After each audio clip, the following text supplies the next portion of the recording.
Hello दोस्तों, आज हम लक्ष्मीकांत, ये बुक कौन सी लक्ष्मीकांत है उसका हम 16वां पार्ट आपातकालीन प्रावधान पढ़ने वाले हैं। आपातकालीन प्रावधान क्या है, इसमें मतलब कितने आर्टिकल है, कौन से आर्टिकल में आता है, किस भाग में आता है, सब कुछ हम कुछ देखने वाले हैं। तो आप कंटिन्यू हमारी वीडियो देखते रहिए। तो हम लोग पढ़ना स्टार्ट करते हैं। जैसे संविधान के भाग 18 में अनुच्छेद 352 से 360 तक आपातकालीन प्रावधान उल्लिखित है। जो ये हमारा आपातकालीन प्रावधान है किसमें, संविधान के भाग 18, ये आप याद रखिएगा। संविधान के भाग 18 352 से 360 तक ये जो आर्टिकल इसमें हमारे आपातकालीन प्रावधान उल्लिखित हैं। यह प्रावधान केंद्र को किसी भी असामान्य स्थिति से प्रभावी रूप से निपटने में सक्षम बनाते हैं। जैसे हमारे देश में कोई असामान्य स्थिति उत्पन्न हो जाती है तो उससे ये प्रावधान हमारे केंद्र को शक्ति इतना प्रदान करती है कि उससे निपट सके। संविधान में इन प्रावधानों को जोड़ने का उद्देश्य देश की संप्रभुता, एकता, अखंडता, लोकतांत्रिक राजनीतिक व्यवस्था तथा संविधान की सुरक्षा करना है।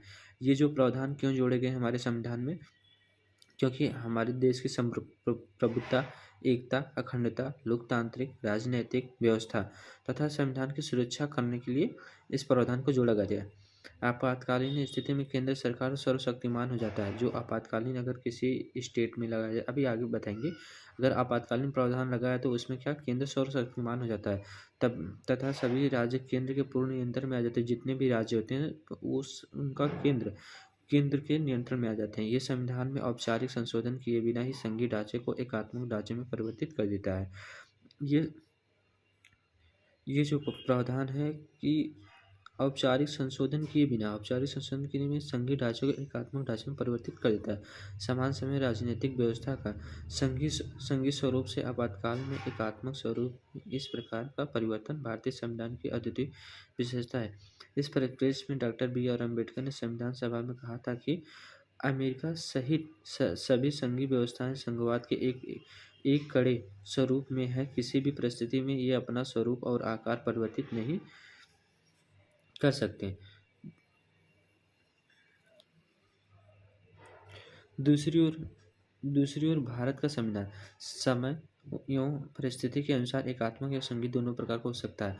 अमेरिका बोला गया था, अमेरिका सहित सभी संघीय व्यवस्थाएं जो है संघवाद के एक कड़े स्वरूप में, कि उनका एक ही रहता है, कड़े स्वरूप में। किसी भी परिस्थिति में ये अपना स्वरूप और आकार परिवर्तित नहीं कर सकते। अमेरिका और कुछ ऐसे संविधान है वहाँ पर। लेकिन दूसरी ओर जो हमारा भारत है, भारत का संविधान समय एवं परिस्थिति, जैसी हमारी समय होती है और परिस्थिति के अनुसार एकात्मक एवं संघीय दोनों का हो सकता है। यह इस प्रकार निर्मित किया गया कि समानता या संघीय व्यवस्था के अनुरूप कार्य करता है। इस प्रकार निर्मित की समानता यह असंघीय व्यवस्था के रूप में करता है, परंतु आपातकाल में यह एकात्मक व्यवस्था के रूप में कार्य करता है। परंतु जब हमारा आपातकाल लग जाता है तो एकात्मक रूप में, यानी कि सर्वशक्ति केंद्र में हो जाती है। संविधान में 3 प्रकार के आपातकाल को निर्दिष्ट किया गया। 3 प्रकार के आपातकाल होते हैं। जैसे पहला, युद्ध, ब्राह, आक्रमण और सशस्त्र विद्रोह के कारण आपातकाल अनुच्छेद 352 को राष्ट्रीय आपातकाल के नाम से जाना जाता है। जो अनुच्छेद 352 है इसको राष्ट्रीय आपातकाल के नाम से जाना जाता है। युद्ध, ब्राह, आक्रमण, जैसे कोई युद्ध हो गया, ब्राह आक्रमण कोई कर दिया, सशस्त्र विद्रोह के कारण ये आपातकाल लगाया जाता है। किंतु संविधान ने इस प्रकार के आपातकाल के लिए आपातकाल की घोषणा वाक्य का प्रयोग किया है। इस आपातकाल के लिए आपातकाल की घोषणा का उपयोग किया है, लेकिन इसे राष्ट्रीय आपातकाल के नाम से भी जाना जाता है। दूसरा, राज्यों में संवैधानिक तंत्र की विफलता के कारण आपातकाल को राष्ट्रपति शासन अनुच्छेद 356 के नाम से जाना जाता है। जो राज्यों में संवैधानिक तंत्र की विफलता है, यानी कोई स्टेट है या भारत का कोई स्टेट है, जैसे अभी असम हुआ था, कर्नाटक, मणिपुर में जैसे कोई स्टेट हुआ, तो वहाँ पर अगर कोई आपातकाल का लगाते हैं तो राष्ट्रपति शासन अनुच्छेद 356 के नाम से जाना जाता है। इसे 2 अन्य नामों से भी जाना जाता है, राज्य आपातकाल, पहला नाम राज्य आपातकाल अथवा संवैधानिक आपातकाल। किंतु संविधान ने इस स्थिति के लिए आपातकाल शब्द का प्रयोग नहीं किया। इस स्थिति के लिए आपातकाल का शब्द पहला क्या था, पहला जो अनुच्छेद 352 है इसे राष्ट्रीय आपातकाल के नाम से जानते हैं। इसे राष्ट्रपति शासन 356 जो राष्ट्रपति शासन के नाम से ये आर्टिकल याद रखिएगा, हमारे एग्जाम में बहुत सारे एग्जाम में पूछा जाता है। और अनुच्छेद 352 जो राष्ट्रीय आपातकाल के नाम से जानते हैं, अनुच्छेद 356 जो है राष्ट्रपति शासन के नाम से जानते हैं। ये राज्यों में संवैधानिक अनुच्छेद 356 कब लगाया जाता है, राज्यों में संवैधानिक तंत्र की विफलता के कारण लगाए जाते हैं। अनुच्छेद 352 जो युद्ध, ब्राह, सशस्त्र इसके कारण लगाए जाते हैं। अब तीसरा कारण देखते हैं। तीसरा क्या है, भारत की वित्तीय स्थायित्व अथवा साख के खतरे के कारण अधिरोपित आपातकाल वित्तीय आपातकाल अनुच्छेद 360 कहा गया है। 3 आपातकाल लगाए जाते हैं हमारे देश में। एक होता है हमारा आर्टिकल 352, दूसरा 356, तीसरा 360।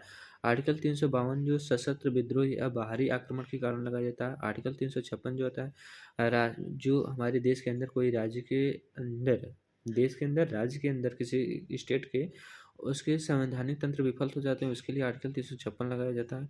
आर्टिकल 360 इसलिए लगाया जाता है कि क्योंकि भारत के वित्तीय स्थायित्व अथवा साख के खतरे के कारण लगाया जाता है, आर्टिकल 360।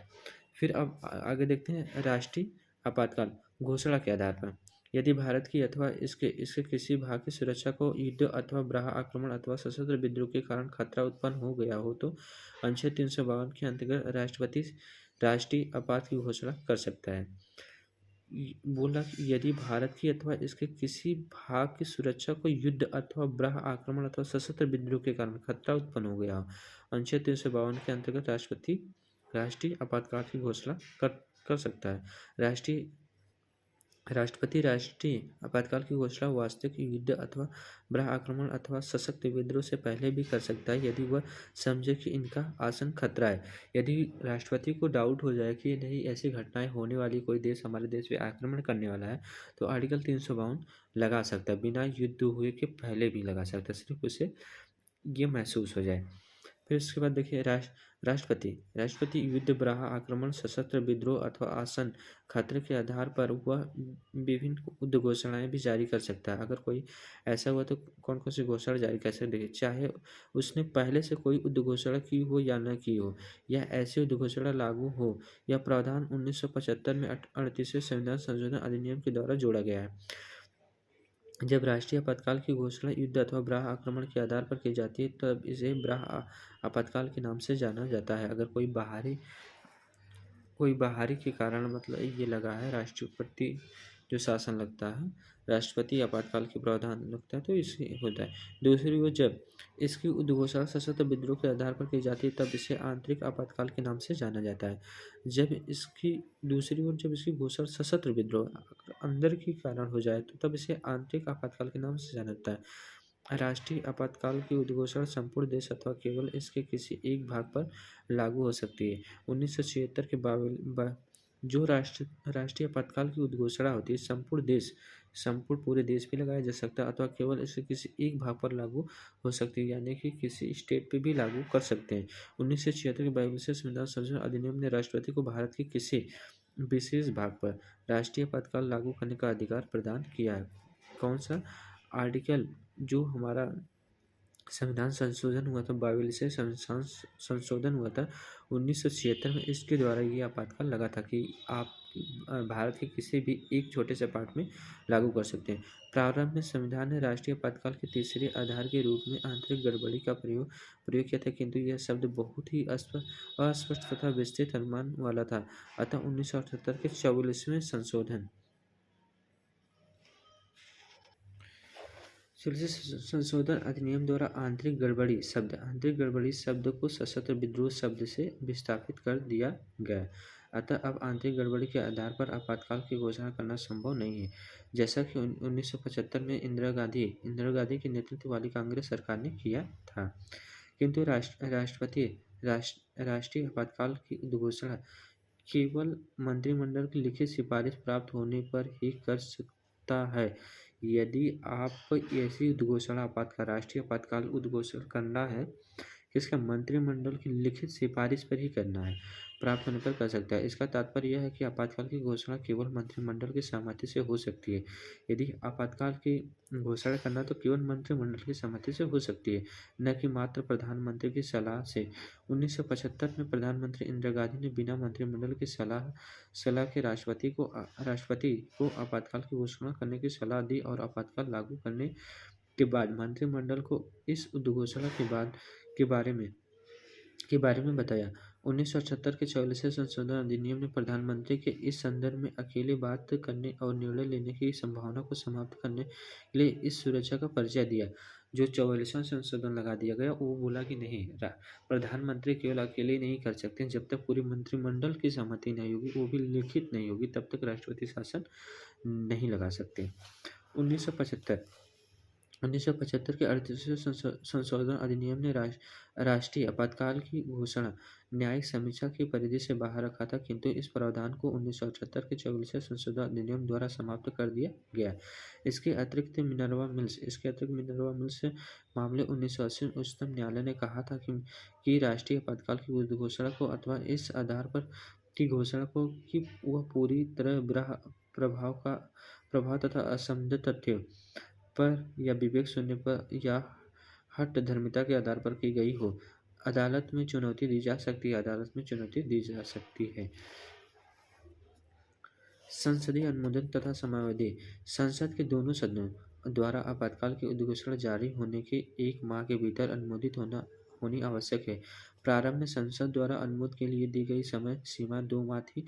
प्रारंभ में कितना 2 माह दिया गया था, किंतु 1978 के 44वें संशोधन अधिनियम द्वारा इसे घटा दिया गया। किंतु आपातकाल की अधिघोषणा ऐसे समय होती है जब लोकसभा का विघटन हो गया हो।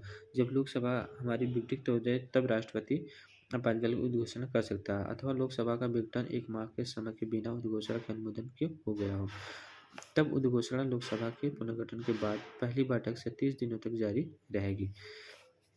जबकि इस बीच राज्यसभा द्वारा इसका अनुमोदन कर दिया गया हो, यदि संसद के दोनों सदनों से इसका अनुमोदन हो गया हो, तो आपातकाल 6 माह तक जारी रहेगा तथा प्रत्येक 6 माह में संसद के अनुमोदन से इसे अंतकाल तक बढ़ाया जा सकता है।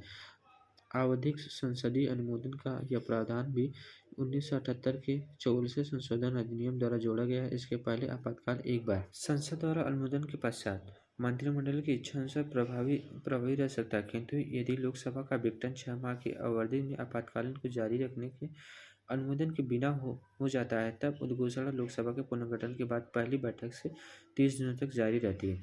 जबकि इस बीच राज्यसभा ने इसके जारी रहने का अनुमोदन कर दिया हो। आपातकाल की उद्घोषणा अथवा इसके जारी रहने का प्रत्येक प्रस्ताव संसद के दोनों सदनों द्वारा विशेष बहुमत से पारित होना चाहिए। आपातकाल की जो उद्घोषणा होती है अथवा इसके जारी रहने का प्रत्येक प्रस्ताव संसद के दोनों जैसे लोकसभा और राज्यसभा दोनों सदनों में विशेष बहुमत से पारित होना चाहिए, जो कि उस सदन के कुछ सदस्यों का बहुमत उस सदन में उपस्थित तथा मतदान करने वाले सदस्यों को 2/3 बहुमत, यानी कि आपको ऐसा होना चाहिए जो किसी भी सदन पर, जैसे लोकसभा में 500 या राज्यसभा में 500, उस सदन के कुल सदस्यों का बहुमत, उस सदन में उपस्थित जितने सदन उपस्थित होंगे तथा मतदान करने वाले सदस्यों का 2/3 बहुमत, इस विशेष बहुमत का प्रावधान 1978 के 44वें संशोधन अधिनियम द्वारा किया गया है। इससे पूर्व ऐसा प्रस्ताव संसद के साधारण बहुमत द्वारा पारित हो सकता था। इसके पहले क्या साधारण बहुमत से लाए वैसे पारित हो जाता था, लेकिन अब ऐसा प्रावधान नहीं है। 24वें संशोधन जो 1977 में हुआ था, ऐसा प्रावधान चेंज कर दिया।